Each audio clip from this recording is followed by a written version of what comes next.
So Hidden Drive is a play. It was read on SoundCloud. Now remember, the thing that Peter is writing, he's writing a book about Jonah and the whale when all this is happening. And it's kind of a book slash kind of play kind of thing that he's working on at the same time. And the name of the play, which is within the book, is called It's When You Miss the World. Like you urge for it. You have eagerness for the world. Homesickness for a Broken World, which was the original name of the title of it.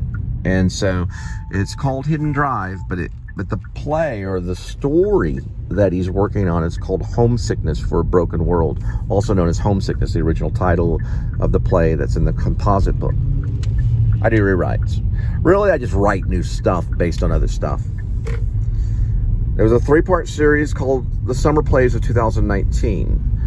And the second one was, of course, called Russian Butterfly. That's a long one about espionage, and it takes a while to tell.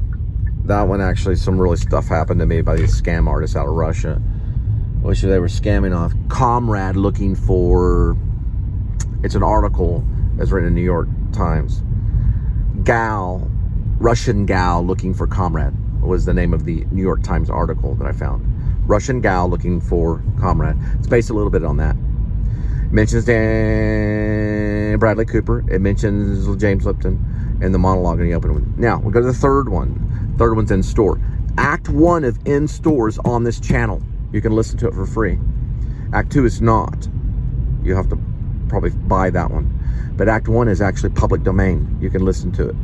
There's an Act 2 to In Store, which is about a banker with Ty. Well, he's doing relations, talking about why they held Paul as an Apostle Paul, which is a representation of the protagonist of the banker. It's an interesting play. It ends in a very kind of dark, bloody. Well, yeah, it is. It ends kind of dark. That was also given out and to many actors.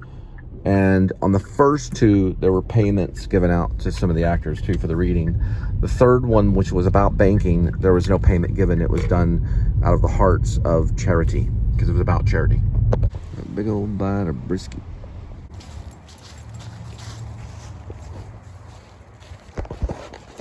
There's some kind of app notes that says call, like a phone. This one, there it is. This is a mistletoe. Mistletoe has a boulevard, an avenue, and a road, and a drive, and all kinds of craziness. So you verify those always, 2.4 and then 5. You know what they do on all of them? You have to see, like, if you have like a map, or if you know, and you're like, oh, because some of them out there will have 4 different things. They'll have a drive, an avenue, they'll have a road, and a street sometimes. Mistletoe is one of them. I don't know if it's that way in every city. It might be. We were just on mistletoe earlier. This is a different mistletoe, and I learned the hard way starting off, so now I verified it. We're good. It's a boulevard on this one. One thing that's helpful about this guy right here is it gives you the feet, 850 feet. You get used to that, and you can move this for waypoints too.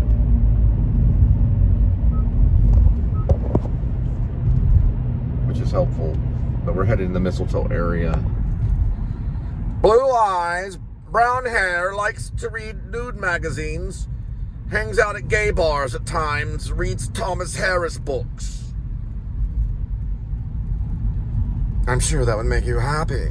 No, I'm just joking. I don't know, poor Anthony Hopkins. Anthony Hopkins played probably one of the most evil villains of all cinema.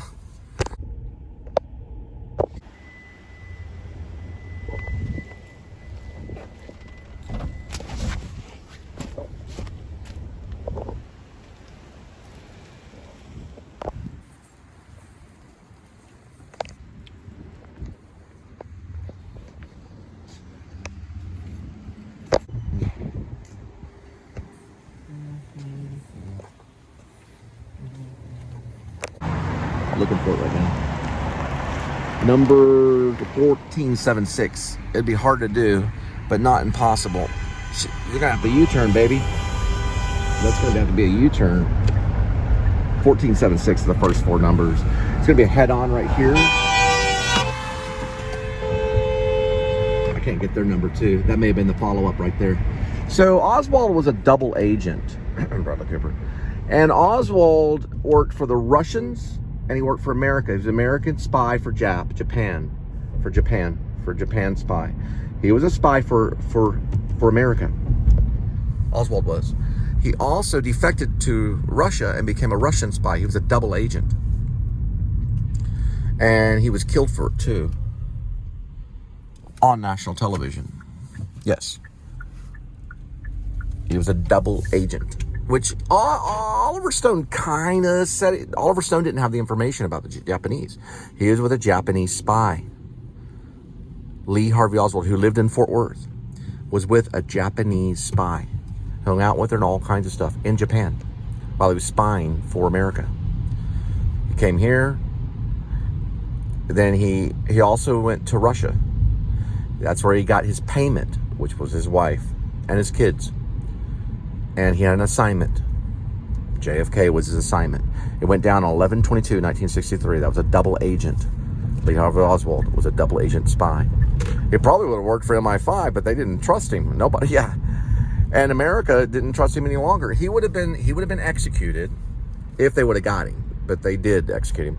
But if he went to trial, he'd been executed for spying and for assassination, but mostly for spying. They executed spies back then. It was a pretty big deal. And that was Lee Harvey Oswald. And Stephen King would agree with me 100% because Stephen King wrote about him. Now, whether Oswald was working for the Japanese, we don't know, but he was with a Japanese spy, a female Japanese lady spy. Yes, he was. It's proven. It's already proven. So he was with the Japanese, but he went back to America and spying for America. Then he went over to Russia, spying for America, and returned spying for Russia. And got an assignment, which was JFK, and faithfully fulfilled that assignment and was executed on national television. Now, he would have been tried as a spy, but America did not want to do that because they were using him. Back and forth, he went from Russia to America. He also was with a Japanese female spy. Lee Harvey Oswald lived in Fort Worth. I got the first four digits of that car going the wrong way. 1476 is the first four digits of the license plate. The follow-up was behind me on this left side, honking its horn, which didn't need to be so rude. Because for one thing, they already had their own lane. That was what's called the follow-up.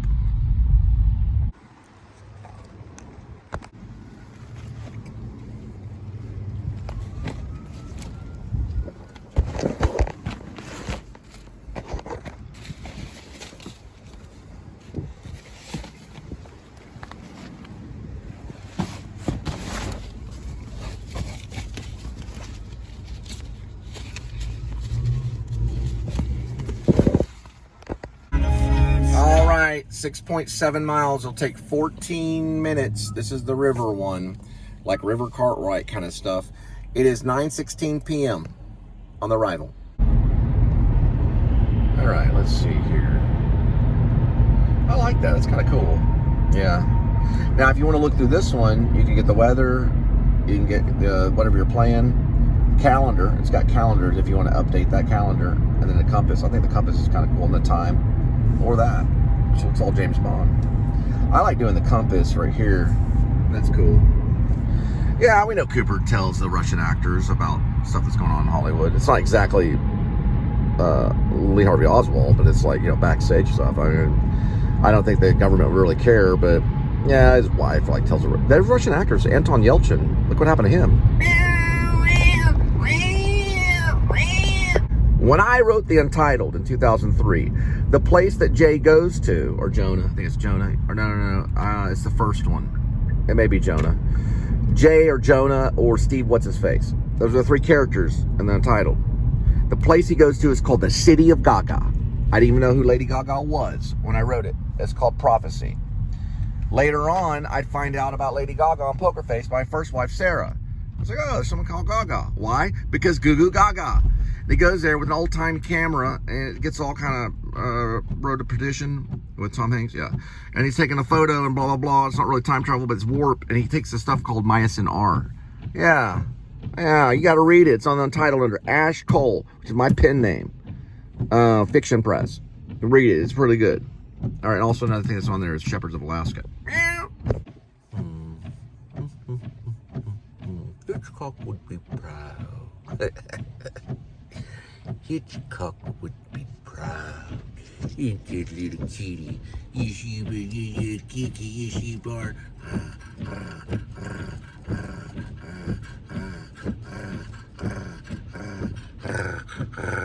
Yeah, little cute little kitty. Look at that kitty. Is she bird? Look at that kitty. Look at the kitty. Is she bird? Ooh, little kitty. Meow. Meow. Meow. Meow. Meow. Meow. Meow. Meow.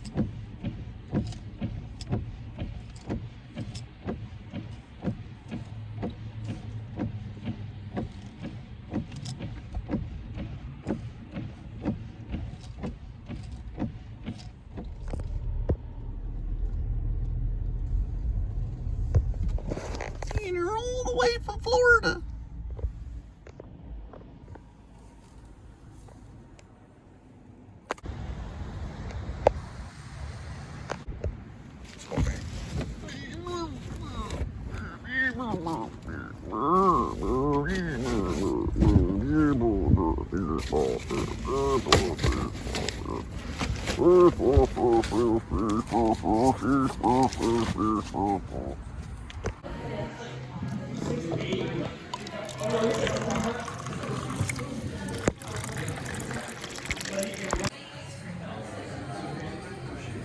So, Shepherds of Alaska, also known as Rib, Dog Night Out, could be the first movie that ever CGI'd old weaponry.